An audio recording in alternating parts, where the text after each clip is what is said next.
welcome to Power Digital Learning di bulan Juli. Episode pertama di minggu kedua, di mana kita membahas tentang guilt spending dan self-care yang sehat dengan tema di bulan ini adalah merawat diri tanpa drama finansial.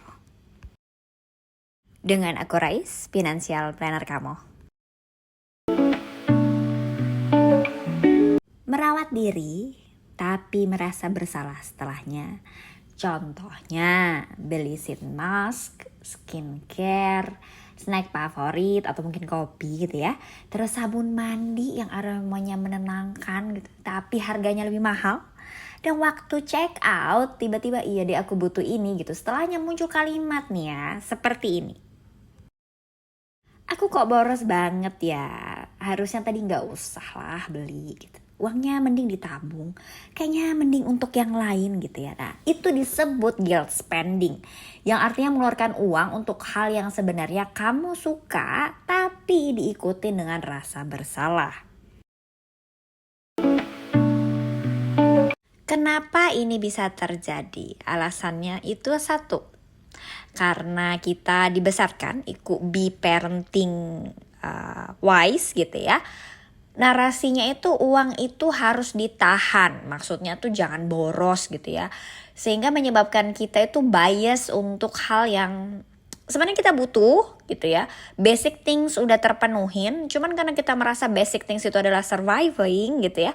Dan di luar dari itu seperti sabun, tadi ngopi, makan enak gitu, atau beli baju, beli kerudung gitu ya. Itu sesuatu yang tidak layak untuk di spending, jadinya kita merasa bersalah, oke? Yang kedua itu karena kita nggak punya anggaran. Seandainya kita punya anggaran khusus nih, sudah nge-planning gitu ya, aku mau menghabiskan misalnya 200.000 nih, entah buat beli apa, yang penting gua happy gitu ya. Itu akan membantu merilis guilt spending. Karena apa? Karena kita udah alokasiin. Dan yang ketiga, kita belum bisa ngebedain antara pelarian dan perawatan. Maksudnya apa sih Mbak Rais? Dikit-dikit healing itu belum tentu self-care loh. Bisa jadi self-soothing atau mungkin kita bilangnya tuh pembalasan gitu ya. Nah itu juga Indian itu akan menjadi guilt spending. Okay? Jadi memang ada beberapa alasan gitu ya, atau reason dibalik kenapa ada guilt spending ikut di keranjang pada saat kita check out. Self-care bukan masalah, yang jadi masalah adalah saat kita gak jujur ke diri sendiri soal kenapa kita belanja atau kenapa kita ngeluarin uang gitu ya untuk suatu barang. Menurut teori emotional spending, kita cenderung belanja bukan karena kita butuh barangnya, tapi karena kita ingin meredakan emosi yang belum sempat diproses. Kejelasan niat saat mengeluarkan uang gitu ya, bukan soal boleh atau tidaknya belanja, tapi tentang kesadaran apakah ini bentuk cinta pada diri atau justru pelan dari rasa tidak nyaman. Kadang nih untuk membuat diri kita nyaman karena ada perasaan tidak nyaman ya, kita menyebutnya dengan self-care. Padahal itu sebenarnya adalah coping mechanism, yaitu cara kita melarikan diri dari stres, bisa rasa kosong ataupun tidak merasa cukup, tidak nyaman gitu ya, tidak happy, atau karena tekanan yang belum terselesaikan atau belum terlepaskan. Tanpa disadari kita menggunakan belanja sebagai pengganti kehadiran emosi yang tidak nyaman tersebut. Oke, dan disinilah kita sebutnya adalah coping mechanism yang akan menimbulkan guilt spending. Tips finansial di minggu ini. Yang pertama, buat anggaran self-care yang nyata gitu ya. Sisihkan budget khusus untuk perawatan atau angka yang kamu visible gitu untuk khusus merawat diri. Gak harus ada barangnya, tapi angkanya dulu ya. Yang penting ada uangnya gitu untuk spending khusus, benar-benar diniatin gitu ya. Tuhan, aku mau nih spending misalnya sekian ratus ribu atau sekian puluh gitu ya ribu untuk bersyukur gitu ya. Jadi bahasanya untuk bersyukur, bukan untuk dihabisin, karena ini wujud syukur kamu atas diri kamu gitu. Yang kedua, tulis daftar hal yang memulihkan. Aku sebutnya memulihkan ya, karena kayak aku happy banget kalau minum kopi. Ya udah, aku beli kopi ya, kayak 2 minggu sekali aku beli kopi. Nah, it makes me happy. Nah, itulah yang kita sebut dengan daftar hal yang memulihkan dan membahagiakan.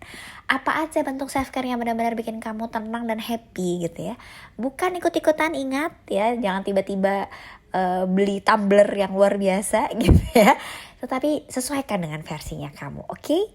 Dan yang ketiga, evaluasi nih tujuan belanjanya. Kenapa kamu mau ngabisin uang gitu ya, sekian uang tadi untuk barang itu?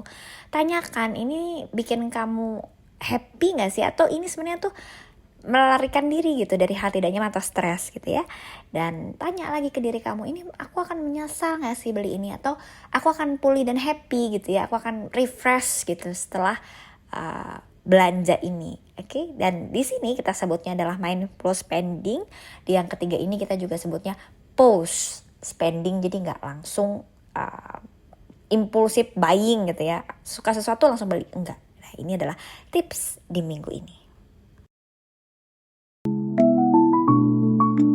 3 refleksi finansial di minggu ini. Yang pertama, kapan sih terakhir kamu gitu ya belanja sesuatu buat merawat diri tapi langsung merasa bersalah? Kapan tuh perasaan itu ya?